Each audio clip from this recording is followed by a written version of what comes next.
Good morning everyone. For today's video ay nagkukutpat lang ako ng mga haworthia natin na hindi pa naripat. Ito.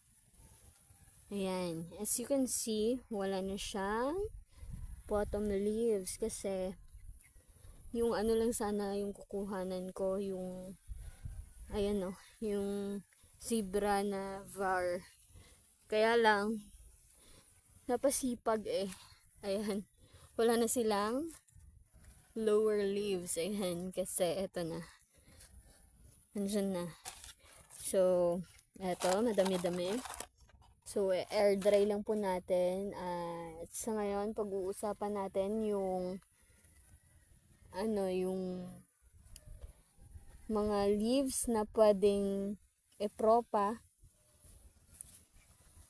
ng mga haworthia. Eto. Yung nasa top part is good cut. Yung nasa bottom is bad cut. 50-50 po yan. Or wala na ngang 50-50 Mga 20% natutubo. Ito is 50-50 yung sa ilalim. Ayan. So, pag kumuha po tayo ng leaves, explain ko muna. Saan ba? Naubos ko na kakakuha Ito na lang. Yung tutubo po is basically haworthia lang po. Or should I say haworthiopsis? Atong mga mga matitigas at hindi windowed is called haworthiopsis. At yung windowed naman is like this one. Ayan. And this one, the truncata, is the real haworthia. Ayan po. So, dito lang po tayo. Ito na muna. So, this one is limifolia or tinatawag natin twirl. Ayan. As you can see, ano siya guys? Compact. So, ang gagawin nyo, tutulak nyo ganyan. Ang hirap kasi one hand. Hawakan nyo dito. Tapos, hawakan nyo yung lower leaves. Ayan. Tapos, pag pull po kayo, hindi pull na agad-agad. I-enter nyo yung thumb nyo sa left side. Ayan. Tapos, dahan-dahanin nyo pong pull to the right. Ayan. Ayan na po. So, ayan siya. Kahit na may nasira dito sa right side, at least intact po yung center. Ayan. So, hindi naman basically lahat tutubo, pero at least meron. So, eto again. Dito yung kanina. Second natin is ito, yung kasunod na leaves. Paikot po ha. Need po natin magtanggal paikot. Kasi pag hindi siya sunod-sunod, yung alignment ng leaves is mahihirapan tayo. Pag dito ka kaagad is mahirap siyang tanggalin. So, dito tayo yung kasunod. Again, insert your thumb, pull to the right. Insert your thumb on the left, and then you have to pull it slowly to the right. Ayan. So, ayan po. At least madala po ito yung sa center. Yung kagaya ng sa succulent leaves natin. Ayan. So, eto na. Again, yung kasunod, masilaw lang. Yan dito. Insert your thumb. Ayan o. Kita nyo?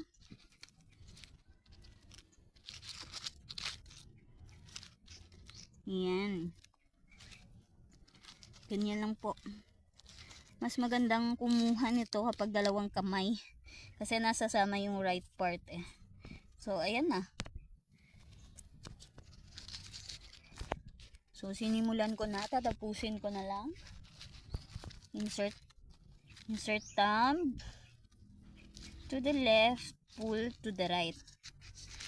May nasa ilalim. Unahin muna natin itong sa ilalim. Oh.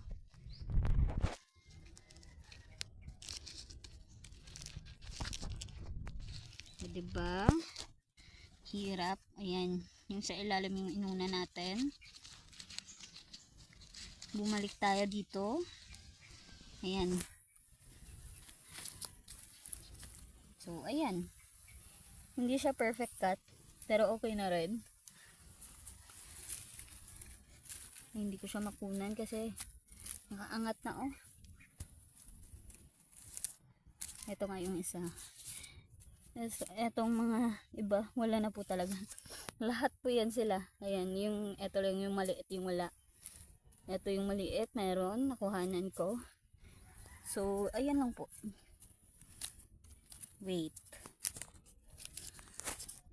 Insert your thumb.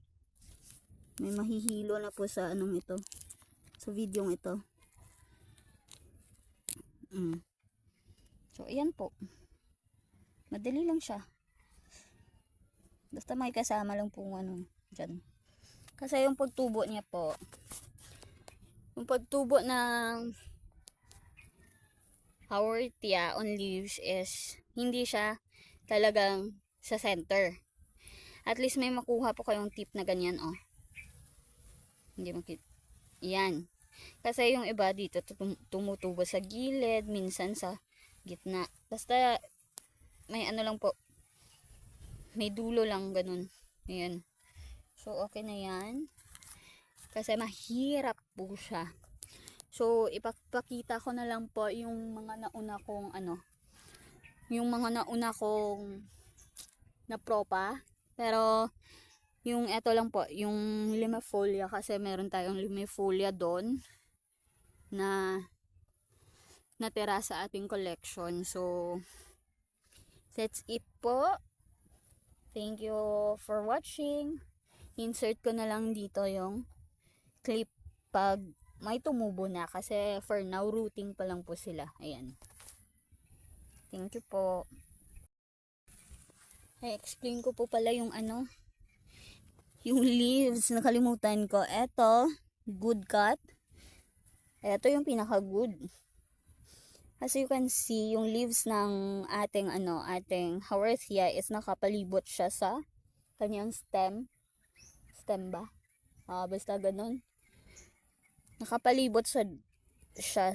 Ayan. So, dito lang yung natanggal. Ito, good cut din. Nasama lahat ng dulo. Ayan. Etong nasa gitna is bad cut. Sabi ko nga. Kaya ayan. Hindi ako sure if may tutubo dito. I-air dry ko na lang. Kasi ayan o. Nahati siya sa gitna. Yan. Ito yung pinakagitna talaga. Ayan. So open na open siya. I-air dry lang natin. Sige. Experiment natin to. Ito yung sabi kong pwede pa. This one. May crown pa siya dyan, oh. Pero yung dito, yung bad cut. Tapos nandyan yun pa yung kuko kasi nagutkot na. So, ayan. Ito rin variegated natin. Ayan. May crown pa siya. Pero dito sa left side, na bangas.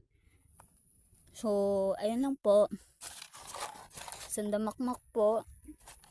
So, tingnan natin. Isi-separate ko to. Yung tatlo, isi-separate natin sa isang lagayan. Itong row. Iro-row ko pa sila para for the experiment. So, ayan lang po. Thank you. So, inaantay ko lang na mag-bloom yung ano natin. Ano ba to? Astro nandun. So pag nag-bloom siya mamaya or ililipat ko nga muna para mag-bloom agad. May lakad pa po kasi. So ipapakita ko din sa inyo. So, that's all everyone. Bye!